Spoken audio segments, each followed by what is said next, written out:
Generic greetings and welcome to Construction plus Prison-Arcitect plus Alpha 11 episode 5. In the previous episode we had a fair few problems, not in the management side of it, but in the actual construction side of the game. If I just pause it for a moment and I'll explain exactly what happened. Where do we start, actually? Over here. This is the cleaning cupboard, and in the last episode there was a problem with it being designated, so we had to alter around the designation of the area, we had to remove and place the door again, and finally that's all sorted. We also had an issue with the workshop here, i.e. we have two workshops, this one and this one. This is our primary workshop. This is where the metal and materials will be stored, or at least that's the theory, and this workshop is our place where we actually construct things, like so we actually chop the stack of metal into plates, and then we will actually get them stamped in the presses, and then that'll be taken here. That's the idea, but we couldn't actually assign any prisoners to them, which, as you might assume, is a little bit of a problem considering this is a workshop, and we can't assign anyone to work there. The problem was that I hadn't actually built these corners of the workshop here, the center one, which means there was a problem. Someone pointed that out in the comments, so I appreciate that. Thank you. There was also an issue with this metal detector, the one and only metal detector we have currently, but it looks like it's already found one guy guilty of contraband, and this guy's probably gonna, yeah, that guy's getting searched, and it'll probably find something on him. Dean Hall. Hang on, what? Dean Rocket Hall. I was gonna say, yeah, hang on, that's the DayZ guy. Didn't know he was black though, I thought he was a white guy. Oh well. I'm pretty sure he is. It just assigns random pictures, I'm sure. Anyway. The area here, this is where we're going to have another metal detector, but the problem with the first one that we put in, if we got utilities, we can see it's currently connected up with the power cable, but it wasn't originally, and when I tried to place it, it didn't assign the power cable. The reason for that, again, as somebody rightly pointed out, people are very observant. If you want, you know, if you comment, people who comment are very observant. It's really good, actually. People are getting involved, it's great. The problem with it says I've got one in stock, and that's not the case. What actually happened somewhere along the line is that there is a double power cable somewhere, and I can't for the life of me find this double power cable.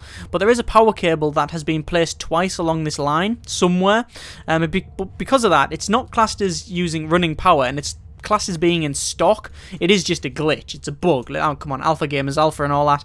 And because of that, when I placed one, it wouldn't order one, but it wouldn't be able to pick up the one that's being placed. Basically problems. So the only way to fix it is to actually place one there and then one there, and then it will actually order one and place it there. So it's a bug that we can resolve. We can work around it. Let's just resume the speed. I have 736 credits, dollars, and I'm going to put staff doors in here. Now, the reason for that is that I'm actually going to be assigning people to this canteen to try it out. Now, I know that that is controversial because a lot of the time it just doesn't work. Sadly, the canteen can be glitchy. People just tend to steal knives. So what I'm going to do, actually, I've just realised I've got loads of prisoners. Loads of prisoners have just turned up. So all the staff are going to, I'll go and pick them up. Let me go to our deployment and go to GenPop and assign that area to GenPop. This area is GenPop now, which is why I've put the doors in so the prisoners actually have a way to get from A to B. We'll go to jobs and assign 2 people to that area there.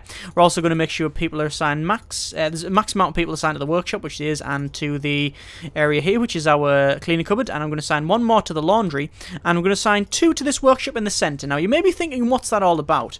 Well, what that is, in doing so, it'll have a couple of people sitting around here. When I say sitting around, that's the wrong term. Let me just dismantle these tables for a moment. I'll explain that in a moment. Yes, the people sitting around in this workshop, it isn't just sitting around. They actually fill a very specific purpose. What happens is, when the license plates here have been completed, instead of the person on the press taking them into here, hopefully the person in here will actually come and get them and pick them up to store, because it is easier for them to do that because it's closer to the table. That's how the AI should respond. And I do say should because I don't know if that's actually the case or not. It'll also mean that any metal that's stored in the center bit here on the tables will be taken into here by these guys. At least that is the theory. And the problem with theory is that in reality, it doesn't always work. There's been several comments to do with this area here, and let me just resolve a couple of problems that I'm aware of. If I go to Objects and Shower Heads, If I can actually find it, let me zoom into their shower heads. We need to put a shower head in there and a shower head in there, and do the same over here. It's something I missed out, and someone commented on. I just didn't fix it for the last episode, so there we go. That's fine. Someone suggested I need to increase the common room to make the phone booths active, but I don't. It actually does work. In fact, there you go. There's proof they actually do get used even when they're just assigned like that. We have 4 prisoners in lockdown, I'm guessing due to contraband. Yep, looks like this metal detector is actually screening them out, which is good. Anyway, yes, so I've assigned a couple of people to this area here. I'm going to go to our deployment and assign a guard to it, and then put a patrol just around here, just to make sure that they actually do... Yeah, well, make sure they don't steal any knives. I'm pretty sure they're going to steal a knife from this area. I'm pretty sure that's going to be the case, but we'll see. In fact... The only reason I'm signing this now is because I know in a couple of deliveries' time we'll actually have more prisoners than we can sort of feed. I've got 4 cooks, and that is enough to feed all of these prisoners once we get to the 40, which is our maximum capacity. But it's getting on the edge, which means I want to assign a couple of prisoners just to see if they actually work, and if so, I'll be able to set the prisoners working in the canteen as opposed to hiring more cooks. That's the idea anyway. So, these are all the prisoners coming into work, which is excellent. And there's a prisoner coming into work in here. Actually, no, he's just cleaning up. It's actually one of the... Yeah, he's actually just cleaning away. There we go, that's okay. I know that, like I say, this is a bit of a controversial decision, putting workers in the canteen, because I've heard several reports of it. My experience is bad with it. It doesn't work. It just doesn't seem to work. The people, you know, they come in, they steal loads of knives, they go away. That's just... That just is my experience. That's just what's happened. They go in, they steal loads of knives, and you just have to keep catching them. However, there is some people saying that no, it can actually work fine. But this is why I'm assigning a couple of people to it, just to see if that is actually the case. It looks like we've got all of the most people actually sweeping up, which is good. It doesn't look like we've got anyone actually coming to this area. Let me just check it again. Deployment, have I got jobs assigned to it? Yeah, we've got 2 people assigned to it. But I don't think we actually have enough. No, we don't, because there are some people in lockdown. What I'm going to do is... Actually, no, I'm not gonna unassign that. We're going to leave it as is. Yeah, we're going to leave it as is. Let me just check our deployment for a second. Yeah, they can get into the canteen. It's all free for them to go in, so we're not having it as staff only. So it's probably just a case of we don't have enough people. Although, yeah, we just don't have enough people. I think that's the case. Looks like we've got one more person. Actually, is it released? Every time someone gets released, I always go, oh no, has that actually been released or escaped? No, it is released. That's good. Anyway, looks like we've got all these guys working, which is fine. Looks like the cleaning cupboard's working great. The people actually cleaning things up. And the laundry is working beautifully. I mean, look at all this. Look at all these prison uniforms. This laundry is actually working better than any of the other prisons have actually had before, which is fantastic. I am going, for the moment, to go to deployment and guards and assign guards to all of this cell block around here. The reason for that is that currently we don't have any... security. I mean, look, this is our security area, this bit here. That's our security office there. See that empty room? Yeah, that's our security office. Which means that the only way to really keep an eye on these people, the prisoners, is to assign guards to it, which I've now done. Obviously, that'll allow us to keep an eye on them. But this prison is... Well, all of my prisons are really about prevention rather than damage limitation. What I mean by that is that if we check our danger level, we can see 15 prisoners say they're well treated, and we have a 1 deterrent of 1 prisoner's been punished recently, i.e. They've actually been assigned... Well, they've probably been found with contraband and then put into their cells. I say cells, this area here. And if we go to our needs, we should see that the needs are all taken care of. This is about prevention. So we don't want them to get to a state of rioting and then taking over the prison and violence and death and murder. We don't want that. I mean, you might want the spectacle of that, but that's not what this is about. We need to keep them happy. So, you know, we're trying to keep an eye on them, you know, screening things out, keeping them happy and stopping them rioting, which means that if we have... we can have less guards doing it that way, because again, we're about prevention, not, you know, actually violence. We know we can stop it happening before it actually happens. That's the idea anyway. Whether or not that'll be the reality, we'll have to see, won't we? Looks like we're getting a lot of sheet metal coming along, which is quite good. Visitation here. This is something I'm going to dismantle because I've actually thought of different different way of doing it. As you can see, I extended it last episode, but I didn't really do anything with it. So if I just go to rooms and then visitation and extend it down, there we go. I know I can actually turn these around and put them in sideways, and I'll actually be better for it.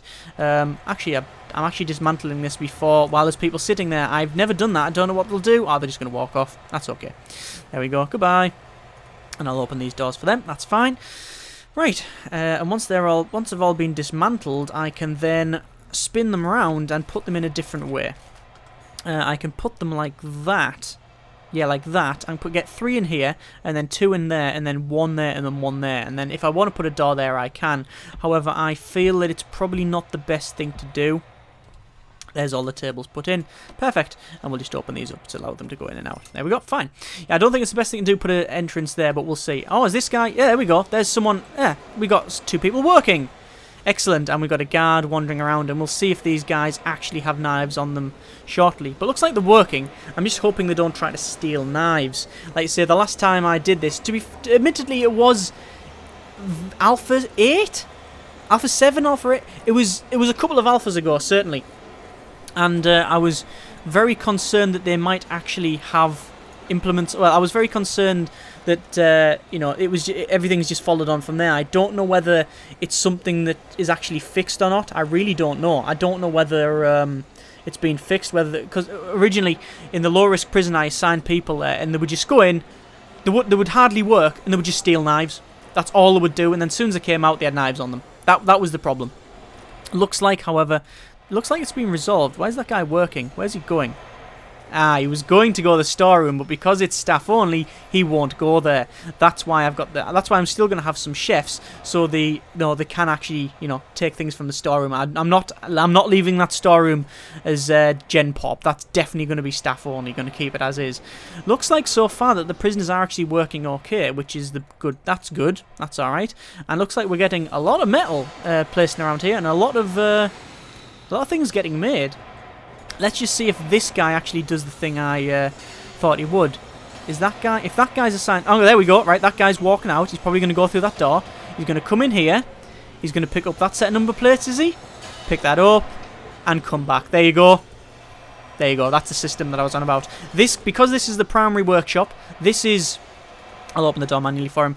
Because this is the primary workshop, this is where everything's stored as standard, and the people assigned here will, you know, get the job of moving things around. It means that these guys don't have to stop chopping stuff up or stop pressing things to then move stuff to here. These guys will actively move in here and then bring it back. So perfect. Listen to this. The sound of convicts working for pennies on the dollar. Yes, so this is perfect. This is working as intended. I've moved these tables down because I want a gap in between to allow them to... Because when they're right next to each other, they can technically move between the tables, but it's classed as climbing on them, I believe. Which, either way, whatever it's classed as, it slows them right down, which is why we've kept a gap in them. Someone suggest that in the comments. Again, most of the ideas or most of the feedback that I get, I implement because it's just generally a good idea. And it improves the prison an unbelievable amount. I can't really quantify the amount of improvements, you know, that we've actually had from just, you know, people's feedback, from your feedback. Anyway, it looks like these guys have actually taken food from the kitchen into here, which is perfect. And now what I'm going to do, when's it work time? When's work time finish? It finishes right now. There we go, and it goes to eat time, so these guys are going to go straight in and actually eat the food that they've just cooked. And if they don't eat the food they've just cooked, we know that there's something a bit fishy, and it's not just the fish. It's the razor blades in the fish that's the problem. So, there we go. Oh, there we go. That guy, the guy that actually made the food, is actually getting the food to, is actually getting to eat the food first. N! Is he just called N? Zachary N, age 33, prisoner number 33225, caught stealing coffee from a local store. The jury is still miffed that he did not receive the death penalty. That's a bit harsh. He is slightly obsessive over video games and may or may not have a Game Boy in his back pocket. Likes suits, games and coffee, dislikes nothing. Family, mother of the age 60, father age 67, and he's convicted of manslaughter. Okay, I'll be honest, that seems a bit over the top. How did you manage to do that? Manslaughter while stealing coffee? Was he just... going up to the coffee, just takes the jar and starts putting it in his pocket, and then someone goes, hey, you can't have that, and then he turns around and goes, runs away. Then the other guy flings some hot coffee on him, then he turns around and hits him with the coffee jar, and that smashes and puts bits of coffee coffee-covered glass in his eyeballs and kills him. That'd be manslaughter, right? Because if you just turned around and stabbed a guy with a coffee machine, then that would be murder because, you know, there was no sort of manslaughter, I believe, isn't that killing when you sort of, it's sort of half self-defense. You're just defending yourself, but you kill a guy in the meantime. I think that's the case. I'm not sure. That guy is called K. Shizzle the Shizzle Bizzle. You know what? I'm glad he's being released. I don't want someone with that name in my prison. Anyway, right, we've got 23 prisoners of 40. We're making $424 a day, which is okay. And we have 14 prisoners arriving next morning. Let me speed it up for a moment. There we go. And once this eat's finished, which is now, these guys should go that way, hopefully, which means we'll get them screened out. I just don't know whether these guys have taken any knives from the kitchen. But as I've said, it's about prevention, so even if they have taken knives, it's not really a big problem. I know that sounds harsh. I know that sounds a bit, what? It's not really a big problem because as long as they don't use it, I don't really care what they have on them. Obviously, that's not strictly the case. I want to get all of the knives and all the contraband off them because it's, you know, with them, if they do have it, then that is always a danger. But, you know, just slowly screening it out is okay. As long as they're not using it, it's not my primary concern, shall we say. Anyway, what we need to do, we need to adjust this prison a little bit. We're going to get a fair amount of money in, what, like 15 seconds or so when it hits 12 o'clock. We're going to have 424 from the cash flow. Then we're going to get probably a couple of grand from these license plates, which will allow us to buy another workshop saw and another workshop press. That's what I'm going to do. And now, there we go. There's all the money coming in. How many have we got from license plate? Over £1,000. There we go. That goes to £2,000. That's good. Can we get £3,000 off this? $2,920. That's alright, I can work with that. Right. One workshop saw, one workshop press. We could probably get another one, but I think the ideal ratio is a 1-to-1 ratio. So one workshop saw for every press. Basically, one workshop saw, one workshop press. An equal ratio, 1-to-1. And then we just plumb these in with the old electricity. And there we go. There's another one of each, and we will finally finish our area here, which is the. Do we put another one in here? Yeah. Let's put another metal detector in here to finish off our area of screening. It's just 2 metal detectors, but that's our sort of screening area. That should hopefully finish them off. And what I'm also going to do is go to... No, actually not yet, I'm not. What I will do eventually is go to deployment and undeploy a guy from here, and then 3 guys from here. Because we're going to get 14 prisoners turning up, it'll take a while for the one patrolling sort of waiting guard to actually take them all. So I'll unassign people, but I'll only do that once we get them. I'll, you know, wait through the night for the most part. Right. We're doing all right. We are doing okay here. I really do think we're okay. I'm very surprised at the canteen that actually seemed to function. I'm not going to claim that it functioned. I'm going to say that it seemed to function. Because, you know, for all I know, there's several knives now in circulation. But, you know, we'll deal with that when we have to, and that's what these metal detectors are for. Obviously, we need to do something up here with metal detectors, etc., but we can sort that out another time. Eventually, they're going to go through this metal detector, although I believe with Alpha 12, I've been reading recently that if they've got contraband, they will actively avoid the metal detectors. They will actually take the, you know, a long route around. So, you know, something to look forward to anyway. Excuse me while I take a drink. It's unbelievably hot, and the lemon and lime cordial is trying to ease that. Right, so the cooks are actually cooking their breakfast. Obviously, the prisoners don't work and cook that now, so there's always going to be less food getting prepared in the morning than there is at night. I think the idea is to have the big meal at the evening, and the one in the morning is more of a starter, just to keep them content until the night meal. But obviously we can arrange that, we tweak it when we come to it. As I said in the previous episode, I build this in several stages. We've got the planning stage where I just literally plan it all out and get your feedback. Then we've got the building stage where I build pretty much everything. I put enough money in to build what I need, so we built pretty much what you see here. That wasn't exactly this. We didn't have the top bit up here. We didn't have our area around here. But we built that with the money that I put in the game as well as the grants. So there wasn't a great amount that I put in. I believe it was like 50 grand or something. to finish this off, and that was like the sort of building stage, or yeah, that was the sort of that was the foundation stage, I think we can nickname it. And once that's done, we then have the alpha and beta testing phase, where we bring in prisoners, but we make tweaks based on them prisoners and what they do around the prison. Now, I know everybody does that. Well, actually, no, some people tend to build just one massive prison and then get people in, but I like the idea of what we're doing, where we get so many prisoners in like now, and then we'll see what, depending on their reactions and what they do throughout the prison, etc., and how it functions, we make changes to improve the design. And that's what we've done. That's what we've done. We've had several design improvements. I mean, this area here, putting these metal detectors in, altering the laundry, altering the workshops over here, altering the visitation, adding a bit more. You know, putting the staff doors in here, changing these doors from locking the jail doors open. This area here was completely not even designed by me. This was redesigned by someone who actually sent me your a picture of it, exactly how we think it should be done, which is fantastic. That's great. Can't ask for more than that, really, can I? But yeah, this been improved a fair amount. We've got eat time now. I'm just going to pause it for a moment while I go to deployment and unassign guards to them areas there and there. There we go. And we'll start up to get our 14 prisoners and take them in. I'm going to now go to prisoners and close the intake of prisoners, because we have 37 prisoners of 40. Now, one of the good things, in my opinion, with this with Alpha 11, that with people getting released and such, is that I guess a lot of people say it's a bad thing that people actually get released quite fast, and it is a little bit fast for my liking. When people get released, this is obviously served 1.2 years of their 13-year sentence. If it was 13 real in-game years, they would never get released. Even like a 2-year sentence, I think we've got a couple of them here. Let me have a quick look. Oh, there we go. Served 2.4 years of 3 years, so he's got 0.6 years remaining, right? But that's still an unbelievable amount of time if it was in-game days, if you were having to spend like 100 days for him to get released. And that's just a very, very small sentence, so it's an extremely compressed timescale. So I don't know whether it's 1 day equals 1 year for the release schedule. I'm not exactly too sure what the schedule is, but either way, prisoners do get released on a regular basis. The average is like 1 or 2 a day, I think. I could be wrong, but that's my experience. I know people's, yours may differ in your prisons, but assuming you play the game, obviously. But at least one prisoner is being released every day, as far as I can tell.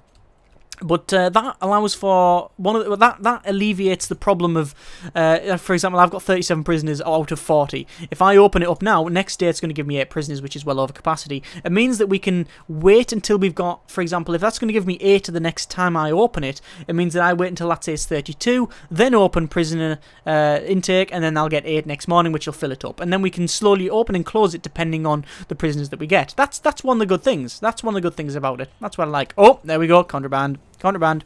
Hang on, does that say Featherstone? Matt Featherstone! What? We've got a Featherstone in, ladies and gentlemen. I say ladies and gentlemen, I'm only talking to you, aren't I? We have Matt Featherstone. Does he have a brother? Son, mother, father. Father? Is his father Tom Featherstone? Oh my god. Thank you very much for watching. Take care. And generic partings.